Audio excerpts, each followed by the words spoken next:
உன்னோட டாக்குமெண்ட்லாம் original verify பண்ணிட்டு போகலான்னு சொல்லும் போது என்ன பண்ணுறாங்கன்னு கேட்டிங்கன்னா அந்த பெர்த் சர்டிஃபிகேட் காமிக்காங்க.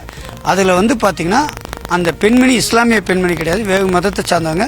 அந்த குழந்தையும் வேறு மதத்தை சார்ந்ததா பிறப்பு சான்றிதழ் இருந்துச்சு. இல்லை இன்னொரு விஷயம் என்னன்னு கேட்டீங்கன்னா ரொம்ப தீவிர விசாரிக்கும் போது அந்த பெண்மணி வந்து கூச்சலிட ஆரம்பிச்சிட்டாங்க. நீ சொல்லு போல எல்லாத்தையும் கூப்பிடு கூப்பிடு கூப்பிடு கூப்பிடு கூப்பிடு கூப்பிடு சொல்லு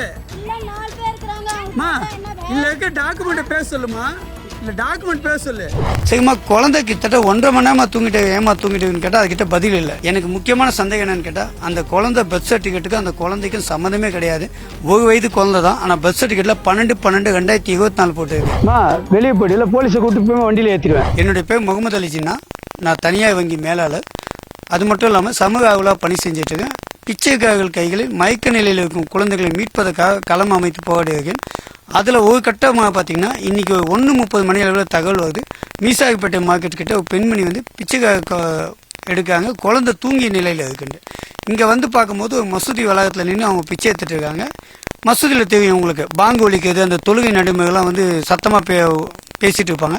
அந்த மைக் சத்தத்துக்கு நல்ல கூட அந்த குழந்தை அசைவற்று 10 கையில் இருந்துச்சு. அந்த பெண்மணி அணுகி கேட்கும் போது என்ன சொன்னான்னு கேட்டால் என் குழந்தையோட பேர் ஆமினா, குழந்தை வந்து 1 வயசு குழந்தை அப்படின்னு சொன்னாங்க. அப்போ நான் சொன்னேன் உங்கள் குழந்தையோட பெர்த் சர்டிஃபிகேட், உங்களோட ஆதார் கார்டு, கணவரோட ஆதார் கார்டு இதெல்லாம் கொடுத்தீங்கன்னா எங்கள் நண்பர்கள் மூலிமா நாங்கள் ட்ரஸ்ட்டு சோசியல் ஒர்க் பண்ணுறோம், நாங்கள் பணம் கொடுக்குறோன்னு சொன்னேன். அப்போ எதுவுமே இல்லை எங்கிட்ட எல்லாம் வீட்டில் இருக்குன்னு சொல்லி என்னை விட்டு நழுவி போக பார்த்தாங்க. நான் போய் உங்கள் ஃபோன் நம்பர் தான் கொடுங்கம்மா, நாங்கள் ஃபோன் பண்ணி வீட்டுக்கே வந்து நன்கொடை கொடுக்கணும் வேணாம்னு சொல்லி போகப்பட்டாங்க. எனக்கு அந்த குழந்தையோட அசைவு இல்லாமல் சந்தேகம் ஏற்பட்டுச்சு. அப்புறம் என்ன பண்ணேன், நில்லுமா நான் போலீஸை கூப்பிடுறேன், உன்னோட டாக்குமெண்ட்லாம் ஒரிஜினல் வெரிஃபை பண்ணிட்டு போகலான்னு சொல்லும் போது என்ன பண்ணுறாங்கன்னு கேட்டிங்கன்னா அந்த பெர்த் சர்டிஃபிகேட் காமிக்காங்க. அதில் வந்து பார்த்தீங்கன்னா அந்த பெண்மணி இஸ்லாமிய பெண்மணி கிடையாது, வேறு மதத்தை சார்ந்தவங்க. அந்த குழந்தையும் வேறு மதத்தை சார்ந்ததா பிறப்பு சான்றிதழ் இருந்துச்சு. பிறப்பு சான்றிதழ் வந்து யோகேஸ்வரன் இருந்துச்சு. அப்போ நான் கேட்டேன் என்னம்மா இப்போ குழந்தையோட வேறு மதத்து பேருக்குன்னு கேட்டோம். வெள்ளிக்கிழமைனா இந்த மாதிரி புர்கா போட்டு வந்தால் பிச்சை போடுவாங்க, அதுக்காக வந்திருக்குன்னு சொல்லிச்சு. சரிம்மா, குழந்தை கிட்டத்தட்ட 1.5 மணி நேரமாக தூங்கிட்டு ஏமா தூங்கிட்டுன்னு கேட்டால் அதுக்கிட்ட பதில் இல்லை. இல்லை சாப்பிட்டு தூங்குது. ஆனால் அந்த வீடியோ ஃபுட்டேஜ் இருக்குது. அந்த குழந்தை வந்து உடம்புல அசைவே இல்லை, உணவே இல்லாமல் இருக்குது.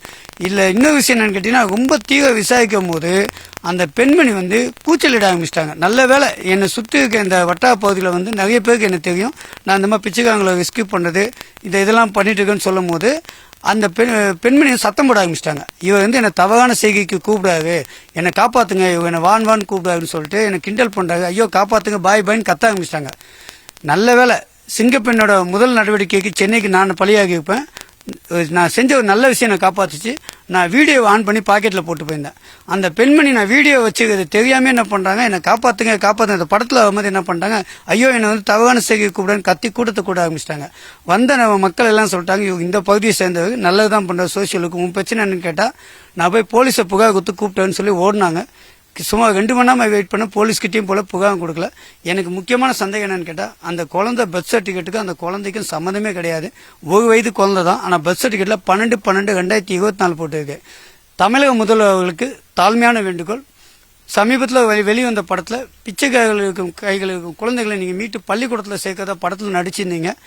அதை உண்மையான நடைமுறைப்படுத்தி சிறப்பு சட்டம் கொண்டு வந்து பிச்சைக்காரர்கள் கைகளுக்கும் குழந்தைகளை DNA பரிசோதனை மூலயமா கண்டறிஞ்சு சரியான பெற்றோர்கள்கிட்ட சேர்ந்தீங்கன்னா தமிழக மக்கள் உங்களுக்கு என்றுமே விசுவாசமாக இருப்பார்கள். தமிழகம் முழுவதுக்கு என்னுடைய தாழ்மையான வேண்டுகோளை வைக்கிறேன்.